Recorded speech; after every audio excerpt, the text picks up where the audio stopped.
In our headlines on this Thursday, March 6th, here in South Korea. National Security Advisor Shin Won-sik is in the U.S. for talks with senior U.S. government officials on trade and security, following the most recent remarks about reciprocal tariffs by the Trump administration. And in a shocking turn of events, 2 South Korean fighter jets accidentally dropped 8 bombs in a civilian area during a training session with the U.S. on this Thursday morning, injuring over a dozen people. Meanwhile, South Korea's consumer price index gains 2% in February on year, amid soaring oil prices, which nonetheless were offset by easing prices of fresh produce. National Security Advisor Shin Won-sik is in the U.S. to meet with senior U.S. government officials for talks on trade and security, following the most recent remarks about reciprocal tariffs by Mr. Trump at a joint session of Congress Tuesday night. Our Lee Seung-jae starts us off. National Security Advisor Shin Won-sik arrived at Dulles International Airport on Wednesday, en route to Washington to hold talks with his U.S. counterpart, Mike Waltz, and other senior U.S. officials. He's expected to discuss bilateral cooperation in security, the economy, the shipbuilding industry, and more. Amid recent comments from U.S. President Donald Trump that South Korea's average tariff is 4 times higher than that of the U.S., trade and tariff issues could top the agenda. While the security official said it would be inappropriate to comment on Trump's remarks, he stressed that there are almost no tariffs between the 2 countries. Shin also expressed optimism, anticipating a good outcome, saying that the 2 allies seek a win-win result on the back of continued discussions between officials from the 2 countries. Responding to a question about whether he would discuss the possibility of President Trump engaging in direct talks with North Korean leader Kim Jong-un, Shin said all North Korea-related issues will be discussed. He noted that during a recent G7 foreign ministerial meeting held in Munich, Seoul confirmed through working channels that the Trump administration has stressed the need to closely communicate with Seoul on North Korean issues, including the possibility of a Trump-Kim summit. On whether the Trump administration could seek a significant rise in South Korea's share of the cost for stationing U.S. troops in Korea, Shin said no discussions have taken place on the matter, but said that the 2 countries would smoothly entangle the issue based on the spirit of the long-standing alliance. Lee Seung-jae, Arirang News. And just 1 day after imposing a blanket tariff of 25% on Canadian and Mexican imports into the American market, the Trump administration on Wednesday granted automobiles a 1-month exemption. Our Ian explains. The United States announced on Wednesday that it would temporarily exempt automobiles from the 25% tariffs on Mexico and Canada for 1 month. According to White House Press Secretary Caroline Leavitt during a briefing, the decision followed conversations between President Trump and the heads of the big 3 automakers, General Motors, Ford, and Stellantis. But at the request of the companies associated with USMCA, the president is giving them an exemption for 1 month so they are not at an economic disadvantage. The tariffs were implemented starting on March 4th local time, with failure to deal with the trafficking of drugs, particularly fentanyl, into the U.S. cited as a reason. Earlier the same day, President Trump also spoke with Canadian Prime Minister Justin Trudeau. In a social media post, Trump mentioned that he called Trudeau to discuss potential actions regarding the tariffs, and the call ended on a somewhat friendly note. He added that he told Trudeau that Canada's efforts to curb the flow of fentanyl were not enough. Canada, which had swiftly imposed 25% tariffs on $20 billion worth of U.S. imports in retaliation to the U.S. tariffs, took further action. On Wednesday, it officially filed a consultation request with the World Trade Organization, citing the unjustified U.S. tariffs on Canada. This means the disputing parties have 60 days to resolve the issue through consultations, and if no agreement is reached, they can request a ruling from a WTO panel. Ian, Arirang News. Here on the local front, foreign exchange reserves are down to an almost 5-year low. According to the Bank of Korea on this Thursday, the reserves lost $1.8 billion on month in February, amounting to slightly below $410 billion. Bank officials are linking the latest drop in reserves to their increased currency swap with the National Pension Service as part of efforts to ease the heightened volatility in the foreign exchange market. Meanwhile, South Korea stands as the world's 9th largest holder of foreign reserves as of late January. And South Korea's inflation rose moderately in February, gaining 2% on year, slower than the 2.2% posted in January. Our correspondent Moon Hae-ryun has details. Consumer price hikes in South Korea showed signs of a gradual slowdown, but inflation continues to hover in the 2% range. Data from Statistics Korea on Thursday shows that the country's consumer price index, a key gauge of inflation, rose 2% in February year-on-year. This is a slight decline compared to the 2.2% growth seen in January, following 3 consecutive months of rising inflation figures. A surge in oil prices was a key factor in continued consumer price growth. Last month, petroleum product prices jumped by 6.3% year-on-year, marking the second consecutive month of price hikes of more than 5%. This is the first time since 2022 that fuel prices have recorded such sustained increases. Gasoline prices in particular spiked by more than 7%. The 6.3% increase is mainly due to factors like exchange rates and smaller cuts in fuel taxes. Compared to last February, global oil prices haven't changed much, but these domestic factors have driven up fuel prices. The government lowered its fuel tax cuts back in November last year, reducing the tax cut rate for gasoline from 20% to 15% and 30% to 23% for diesel. And following the inauguration of US President Donald Trump towards the end of January, the US dollar has seen jumps alongside his new tariff policies. Reflecting the burden of higher fuel costs, the cost of living index rose by 2.6% last month, with the added weight of processed food prices shooting up. The index measures 140 items commonly bought by consumers, and this increase is the sharpest seen since July last year. However, prices of fresh produce fell by 1.4%, recording the first year-on-year drop since March 2022. In particular, the cost of fresh fruit fell by more than 5%, which the agency attributed to the base effect of high prices last year. During a review of price trends on the same day, the Bank of Korea noted that there is significant uncertainty in the inflation outlook due to geopolitical tension, trade conflicts among major economies, exchange rate fluctuations, and domestic demand trends. Moon Hae-ryun, Arirang News. Meanwhile, at the National Assembly, rival parties are engaged in talks on state affairs, including pension reform, this year's supplementary budget, and efforts to bolster the chip industry. Floor leaders of the ruling People Power Party, Kwon Song-dong, and main opposition Democratic Party, Park Chan-dae, are holding a closed-door meeting presided over by National Assembly Speaker Woo Won-sik. This meeting initially included the government, but has been turned into a parliament-only gathering in the wake of continued conflict between opposition lawmakers and Acting President Choi Sang-mok over the latter's failure to appoint Justice nominee Ma Eun-hyuk to the Constitutional Court.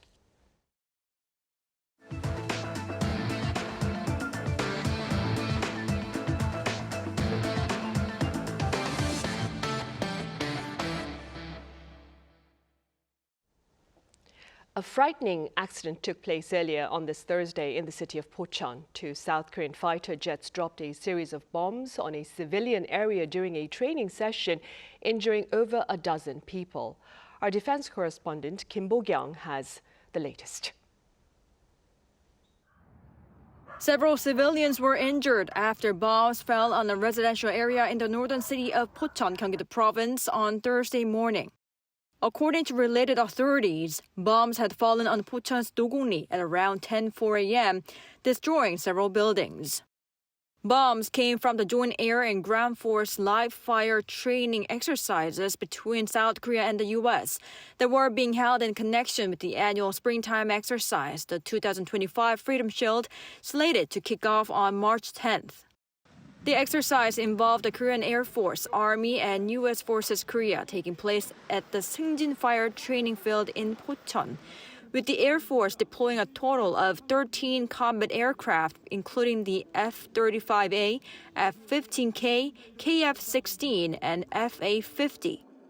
No fighter jets of U.S. Forces Korea had been deployed. 8 Mk-82 general-purpose bombs were wrongly dropped from 2 KF-16 fighter jets, 4 from each. This confirmed by the Korean Air Force through a text message to reporters. Mk-82 bombs are used to destroy structures such as buildings and bridges and reportedly have enough power to create a blast crater 8 meters in diameter and 2.4 meters deep. They are dropped using an unguided method rather than a GPS-guided system. The wrongly dropped 8 Mk-82 general-purpose bombs landed outside a shooting range in a non-designated area. The impact points of all 8 bombs were confirmed, and the Air Force said there were no unexploded bombs. It has reportedly established an accident response committee to investigate the exact circumstances of the incident and assess the damage. The Korean Air Force added that it deeply regrets the civilian damage caused by the bomb drop and expressed sincere wishes for the quick recovery of the injured. It further noted that necessary measures, including compensation, would actively be carried out. Kim Bo-kyung, Arirang News. And in other news, U.S. President Donald Trump has issued an ultimatum to the Palestinian militant group Hamas about its fate should it fail to release all remaining hostages taken in the wake of the October 7th assault against Israel in 2023. Our Yoon-jin reports. Taking to his Truth Social platform on Wednesday, U.S. President Donald Trump issued what he called a last warning to Hamas to release the hostages being held in Gaza. In his lengthy post, Trump said there would be hell to pay if the hostages were not released. Trump did not specify the nature of actions he might take if Hamas failed to comply, but said he was, quote, sending Israel everything it needs to finish the job, and that not a single Hamas member will be safe if they don't do as he says. This is not the first time that Trump has threatened Hamas. Back in December, he said there would be hell to pay if hostages were not released by the time he took office. Trump's last warning came after he met with a group of hostages at the White House who had recently been released under the Gaza ceasefire deal. It was also hours after White House Press Secretary Caroline Leavitt confirmed that the U.S. has indeed been negotiating with Hamas directly. She added that Israel had been consulted about the talks. The direct negotiations, held in secret, were an effort by the U.S. to secure the release of the remaining hostages, which, according to Israeli officials, stands at 59, of which 24 may still be alive, including one American citizen. U.S. Special Envoy for Hostage Affairs Adam Bowler, who, according to the White House, has the authority to talk directly with Hamas, reportedly met with the group's representatives in Doha, Qatar, in recent weeks. This breaks a long-standing U.S. policy against negotiating or holding direct talks with groups that it identifies as terrorist organizations. The United States has designated Hamas as a terrorist organization since 1997 and has long refrained from direct engagement. It remains unclear who represented Hamas at the talks. Israeli Prime Minister Benjamin Netanyahu's office released a statement confirming that Israel had conveyed its stance on direct talks with Hamas to the United States, but did not provide further details. Hamas has not responded to requests for comments on the reported negotiations. Yoon-jin, Arirang News. A U.S. defense official has reportedly confirmed the additional deployment of North Korean troops to Russia, citing the unnamed official. Radio Free Asia on Thursday added that the deployment comes as part of efforts to replace those killed on the front lines. The exact number of the soldiers was not shared. North Korea is believed to have lost some 4,000 troops out of the 12,000 deployed to Russia last October. This latest report follows an assessment by South Korean lawmaker Yoo Young-won, who recently visited Ukraine. He believes an additional 5,000 North Korean soldiers have been sent to renew support of Russian aggression against Ukraine. Over in Spain, this year's Mobile World Congress is offering tangible proof that artificial intelligence looks to become greatly integrated into many aspects of our daily lives. My colleague Lee Soo-jin files this report from Barcelona. Can you tell tell me about Arirang TV? I'm sure there are lots of great entertainment on your TV channel. Meet Amira, UAE telecom operator Tissalet's humanoid robot. Her realistic natural conversations are powered by generative AI as well as AI-driven natural language processing that enables her to understand speech, recognize emotions, and generate human-like responses in real time. But Amira is just one of the many ways this year's Mobile World Congress is showcasing how AI can be applied across various industries. This year, AI is sort of like spaghetti. It is everywhere. And I think that's a very healthy sign that we're embedding the new technology in other technologies. An expansion of AI into various domains and subsequently into everyday life is also reflected in the wide range of startups representing Korea at MWC. This year at MWC, a record 147 companies are showcasing their innovations in the Korean pavilion. You can see how widespread AI is through those companies as AI makes its way into both daily life and various industries. Beacon, for instance, showcases how AI is revolutionizing healthcare by using AI-powered diagnostics to analyze skin and scalp images to detect potential issues and provide personalized recommendations for treatment and care.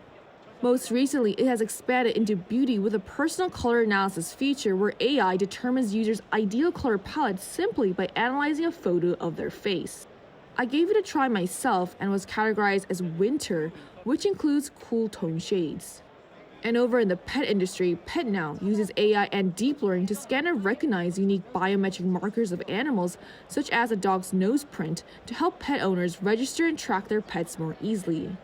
The company believes that the use of AI in the pet industry is going to continue evolving. Of course, I mean, our standalone app is already harnessing multiple layers of AI, and there are also numerous AI pet tech companies, especially in Korea, where everything's fast, everything's cutting edge, and the pet industry itself in Korea is very booming. And this widespread presence of AI is generating multiple new revenue streams as it creates diverse business opportunities. AI's true meaning is people's lives and people's culture, K-culture, and with the especially sports and music. This is the true beauty of the technology can impact the daily life. South Korean telecom giant KT's AI-powered sports announcer system, for instance, breaks down language barriers at sports games by utilizing advanced real-time AI translation technology. I'm your stadium announcer, Sumi. Thank you for visiting here. Show your support with loud cheers for the team. Live commentary and announcements like this during a game are captured and translated into multiple languages in real time. This will make local sporting events more accessible to a wider global audience, which will subsequently open the door to increased viewership, new sponsorship opportunities, as well as lucrative licensing deals for the telecom company. But AI is now generating revenue not only from the entertainment side of everyday life, but also from its integration into homes, a sector traditionally not seen as a high revenue earner for AI. KT's AI-based home service platform leverages the AI-powered IPTV set-top box Giga Genie to connect various smart devices within homes, enabling paying subscribers to control appliances, lighting, and security systems through voice commands. Genie, I'm home. AI is no longer a distant concept or for the select few. It's seamlessly being integrated into healthcare, stadiums, and even our homes, transforming our everyday life. Isujin, Arirang News, Barcelona.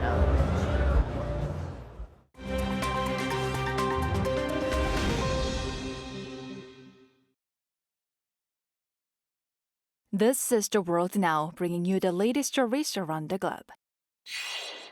We begin in Serbia. At least 3 lawmakers were injured on Tuesday when opposition politicians protesting against the government and expressing support for ongoing student-led demonstrations threw smoke bombs and let off tear gas. Parliament on the day was set to confirm Prime Minister Milos Vucevic's resignation and vote on the dismissal of Speaker Ana Brnabić. The scenes come as protesters in Serbia have shown discontent with the country's hardline president Aleksandar Vučić, with allegations of corruption, which escalated after a railway station roof collapsed and killed 15 people last November. The Vučić administration has responded to the protest with a mix of crackdowns and concessions. Following the unrest, Brnabić declared that Serbia's parliament will not back down and condemned the lawmakers who disrupted the session, calling them terrorists. Indonesia is using cloud seeding technology to mitigate severe flooding in the capital Jakarta and surrounding areas. The heavy rains, which began on Monday local time, have left at least one person dead and forced thousands to evacuate. Officials warn that the downpours could continue until next Tuesday and have implemented precautionary measures to minimize further damage. One of those measures is cloud seeding, where salt or other chemicals are released into clouds to induce rainfall. Authorities are using cloud seeding to divert rain away from flood-affected areas or prevent the formation of heavier downpours. Biotech company Colossal Biosciences announced on Tuesday that it has successfully edited 7 genes to create a mouse with thick, long fur. The genetically modified rodent exhibits several traits similar to the extinct woolly mammoth. The research team has named the new creation the colossal woolly mouse and stated that it will play a key role in studying the link between DNA and the physical traits that allowed woolly mammoth to adapt to cold environments before their extinction around 4,000 years ago. The team plans to expand their research by first experimenting with mice and later editing embryos of Asian elephants, the closest living relatives of woolly mammoth. 윤세영, Arirang News.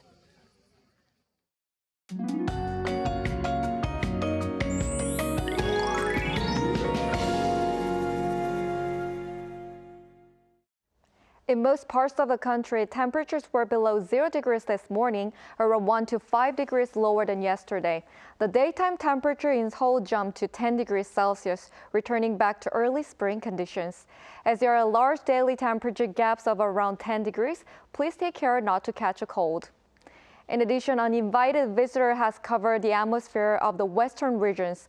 Looking at the ultrafine dust forecast, Sejong, Chungcheongnam-do Province, Gwangju, Jeollanam-do Province, and Jeollabuk-do Province will have bad levels of ultrafine dust tomorrow. Tomorrow morning will be a bit chilly with Seoul and Gyeongju at 0 degrees, Chuncheon at -4 degrees. Daily highs will be higher than today across the country. Seoul, Chuncheon, Daegu, and Busan will reach 11 degrees. The early spring weather will continue at this time of year for the time being, with the temperature in Seoul rising up to 13 degrees on Sunday. That's all for Korea. Here are the weather conditions around the world.